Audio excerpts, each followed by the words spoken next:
जय माता दी। चौथ माई की कहानी। संकट चौथ का व्रत माह मास की कृष्ण पक्ष की चतुर्थी को किया जाता है। इस दिन गणेश जी व चंद्रमा की पूजा की जाती है। कहीं इसे तिलको चौथ भी कहा जाता है। कथा। एक साहूकार दंपति थे। इनके कोई संतान नहीं थी। एक दिन साहूकार की पत्नी अपनी पड़ोसन के यहाँ अगली लेने गई।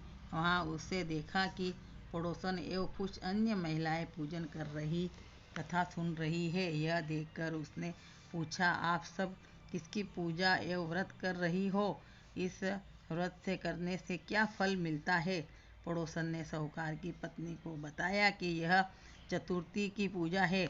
इस दिन व्रत करने तथा कथा सुनने कहने से बिछड़े हुए मिल जाते हैं, सुख समृद्धि एवं संतान की प्राप्ति होती है। यह सुनकर साहूकारनी ने वह संकल्प लिया कि यदि मेरे कोई संतान हो जाएगी तो मैं वासेर का तिलकुट्टा चढ़ाऊंगी।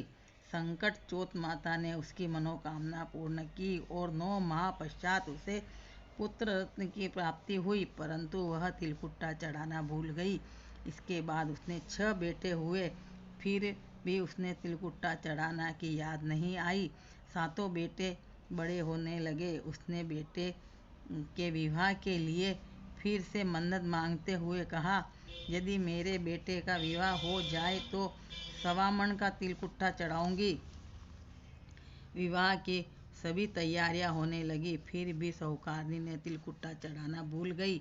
जब उसका बेटा फेरे में बैठा तो चौथ विनायक ने सोचा कि यह साहूकारनी हर बार तिलकुट्टा चढ़ाना तो देती नहीं, लेकिन कह देती चढ़ाती नहीं है।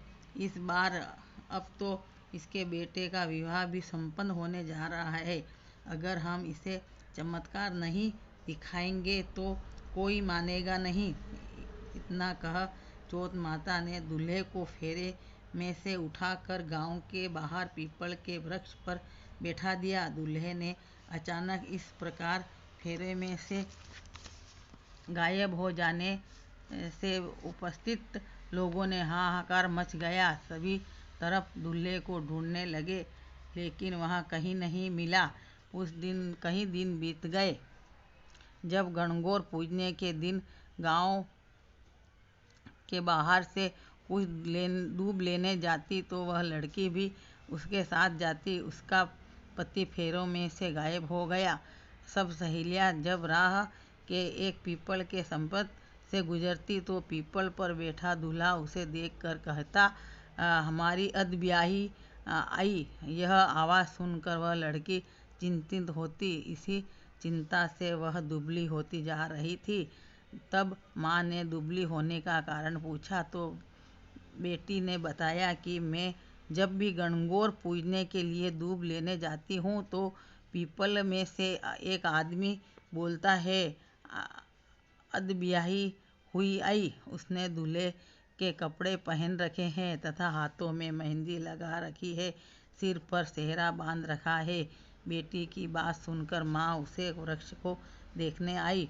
माँ ने देखा तो वह तो उसी का दामाद है जो फेरे पर से अचानक गायब हो गया था। उसने अपने दामाद से वहाँ बैठने का कारण पूछा तो दूल्हे ने बताया कि मैं चौथ के यहाँ गिरवी हूँ। मेरी माँ ने तिलकुट्टा बोला और चढ़ाया नहीं। इस कारण चौथ माता नाराज हुई और उन्होंने मुझे यहाँ बैठा दिया। दामाद की बात सुनकर सास उसी समय उसकी माँ के पास गई और सारी बातें उन्हें बताई। साहूकारनी ने उसी दिन 2.5 मन का तिलकुट्टा चढ़ाकर चौथ माता को भोग लगाया और पूजा की। इसके चौथ माता प्रसन्न हुई। उन्होंने गिरवी रखे बेटे को छोड़ दिया और विवाह संपन्न हुआ।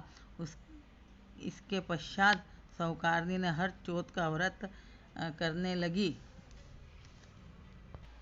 हे चौथ माता, उस लड़की पर प्रसन्न हुए ऐसे सब पे प्रसन्न होना। जय माता दी। बोलो चौथ माता की जय।